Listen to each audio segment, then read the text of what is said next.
플랫폼 비즈니스는 독점이 되기 전까지 돈을 못 벌어요. 독점이 되잖아요. 그럼 겁나게 돈을 벌어요. 아, 이거 검색 엔진 장악해서 이거 돈을 어떻게 벌어요? 나중에 구글이 겁나게 벌었죠.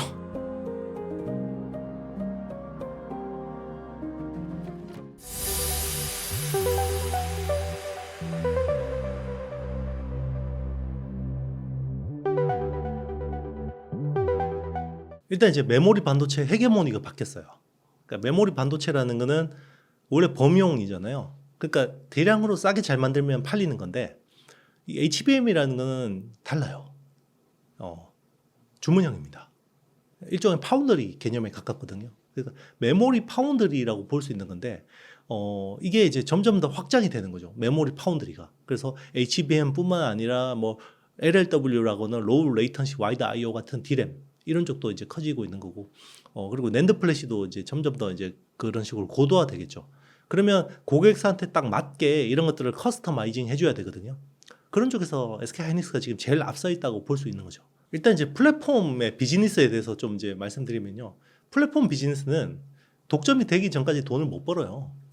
네. 독점이 되기 전까지 돈을 못 벌고 독점이 되잖아요. 그럼 겁나게 돈을 벌어요.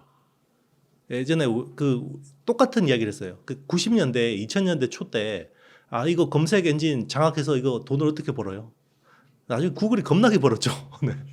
그 모바일도 마찬가지죠. 아, 이거 안드로이드 OS 처음에 공짜로 줬잖아요.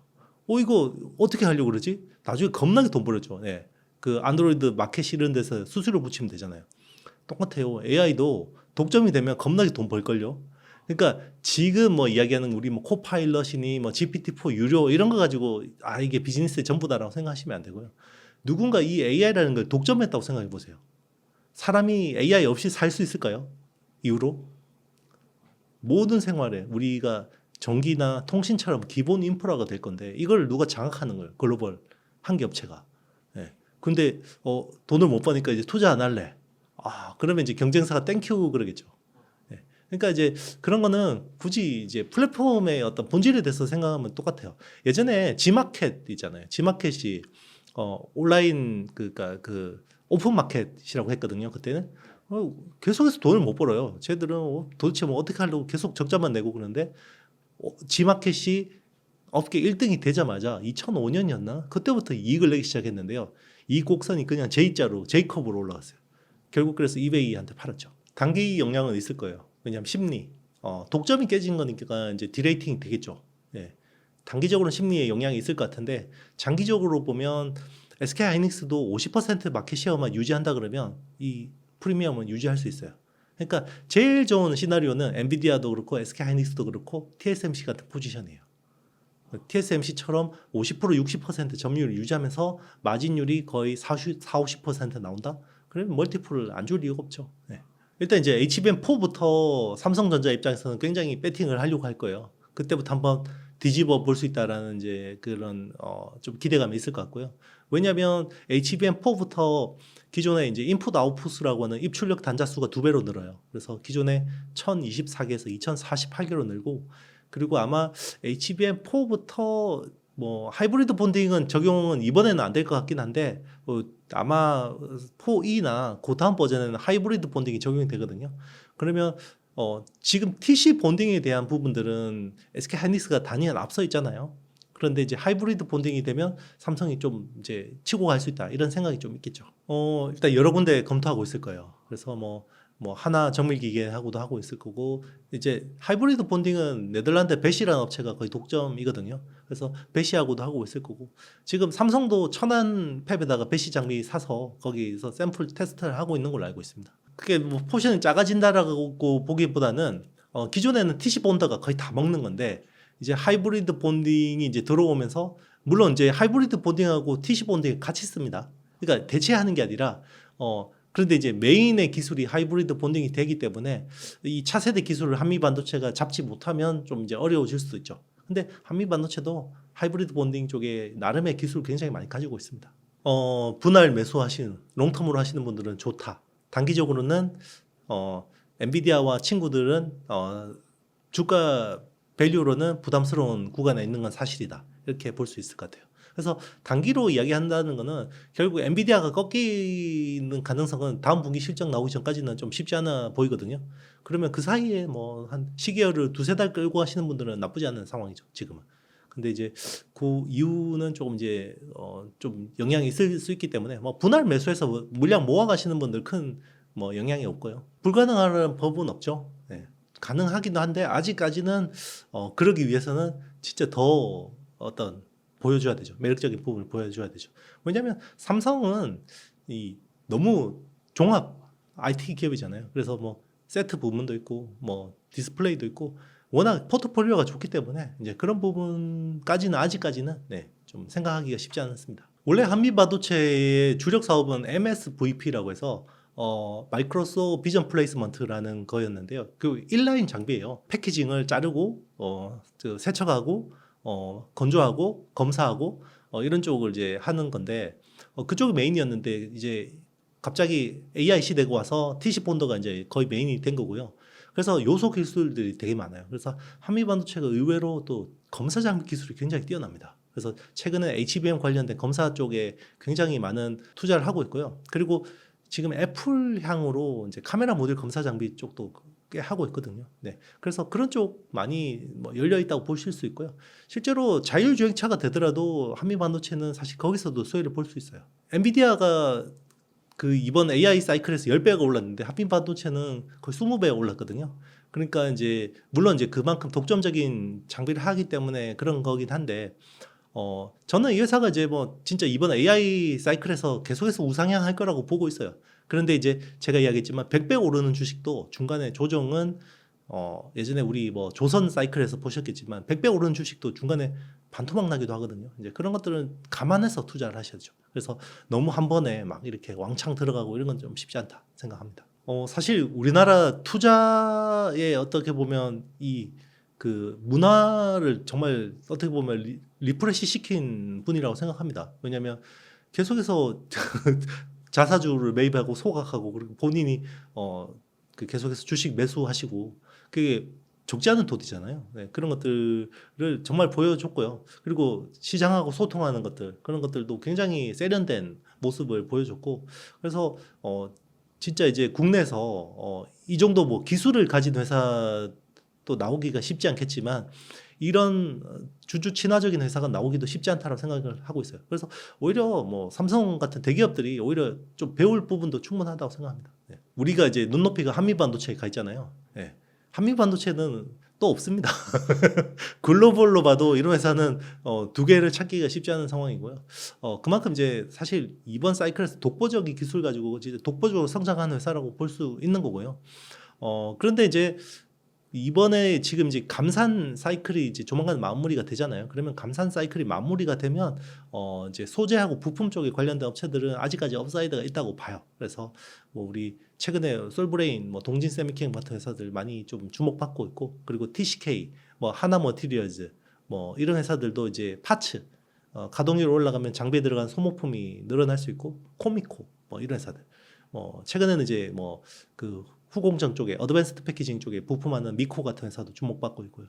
뭐 그런 회사들 계속해서 기회가 있다고 생각하고 있고요. 그리고 상승 사이클의 정말 마지막을 장식하는 건 항상 기판입니다. 그래서 이번에는 유리기판이라는 새로운 아이템이 붙어서 유리기판 관련주들도 계속해서 주목할 만한 것 같습니다. 국내에 보면 그 프리미엄을 유독 많이 받는 회사들 있죠. 이제 한미반도체도 있고요. 그리고 HPSP도 대표적이고 사실 리노공업도 그렇잖아요.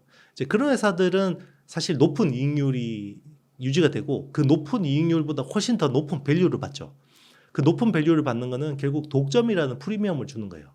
그렇죠? 근데 HPSP는 독점이 저는 깨질 거라고 생각하지 않는데 이제 예스티라는 회사가 나와서 계속해서 독점 깨졌다라고 어필을 하는데 거기 좀 제가 보기에는 투자자들하고 소통하는 부분에 있어서 제대로 대응을 못한 것 같아요. 그래서 저게 이제 독점이 깨지는구나라고 해서 이제 디레이팅이 된 것 같고요. 그게 이제 그동안에 주가가 어떻게 보면 하락한 이유였다고 보고 있고 지금 이제 반등하는 부분은 결국 이제 실적이 또 매력적이기 때문에 다시 이제 반등하고 있는데 여기서 정말 예전에 어떤 정고점을 뚫고 가기 위해서는 이런 이제 노이즈들을 좀 극복하는 모습을 보여야 될 것 같아요. 일단 뭐 특허 소송이 들어간 거 보면 뭐 독점은 이제 깨질 가능성이 있겠죠. 근데 이제 여기서 이제 HPSP가 어떻게 이제 시장하고 소통하는지가 되게 중요한데, 그러면 독점이 깨지더라도 프리미엄 쪽은 우리가 계속 먹고, 그리고 우리가 뭐 산화화 쪽이나 다른 쪽으로 이제 확장한다, 이런 것들을 투자자들한테 믿음을 줘야 되는 건데요. 그런 것들이 조금 이제 투자자들이 원하는 이야기를 잘 못한 것 같아요. 만약에 온 디바이스 AI가 생각보다 많은 기대감을 줄 수 있고, 그리고 이게 바로 뭔가 이 하반기에 뭔가 시장에 어떤 충격을 줄 수 있는 정도의 임팩트가 있다 그러면 온 디바이스 AI주들이 충분히 이제 주목받을 만하고요. 미국에서는 당연히 애플하고 퀄컴이 거의 온 디바이스 AI 쪽의 핵심이라고 볼 수 있고, 그리고 온 디바이스 AI가 되면 칩에 대한 설계 수요가 늘죠. 그러면 EDA 툴 업체, 이제 시놉시스, 케이던스 같은 업체, 그리고 암 홀딩스, 암이 어젯밤에 또 많이 올랐던 부분도 거기죠. 암이 이제는 모바일뿐만 아니라 이제 PC하고 서버 쪽에도 이제 치고 들어가는 부분들이 나오니까 거기 생태계 정점이 있는 이제 암이라는 회사가 주목받을 수가 있는 거죠. 이제 그런 쪽에 흐름이 올 수 있고, 그러면 국내에서는 제가 보기에는 심플하게 테스트 소켓 쪽일 것 같아요. 그래서 테스트 소켓 쪽에서 대표적인 게 이제 리노공업이 가장 큰 수혜를 볼 것 같고요. 그리고 국내 일부 디자인 솔루션 파트너스나 IP 관련 업체들이 주목받을 수도 있을 것 같아요. 근데 그쪽은 아직까지는 조금 더 봐야 될 것 같아요. 자꾸 이제 2.5D로 이렇게 이제 펼쳐서 붙이잖아요. 예전에는 칩하고 칩 간에 커뮤니케이션을 하려면 PCB를 반드시 거쳤어야 됐어요. 그래서 PCI 익스프레스라는 이제 그 프로토콜에 맞게 이렇게 이제 통신을 하는 건데, PCB를 통과하면 너무 속도가 느리고 열도 많이 나죠. 그리고 일단 AI는 워낙 메모리하고 프로세서 간의 어떤 속도가 중요한데, PCB를 거치지 않고 바로바로 거의 다이렉트로 통신하는 것처럼 하려면 어떻게 할까 고민하게 되죠. 그래서 반도체 칩을 쓴 거죠. 그래서 기존의 CPU, 그러니까 GPU 같은 프로세서하고 HBM이라는 DRAM 아파트를 칩 조각을 써서 연결한 거예요. 그게 실리콘 인터포저예요. 그러니까 우리는 인터포저를 기판이라고 하지만 사실상 이게 50나노대 수준의 그냥 칩 조각이라고 보시면 됩니다. 널찍하게 쓰는 거죠. 그러니까 당연히 반도체 웨이퍼를 기판으로 쓰니까 얼마나 비싸겠어요. 그냥 일반 PCB 대비해서 거의 10배 이상 비싸죠. 그러니까 성능은 좋은데 너무 비싸요.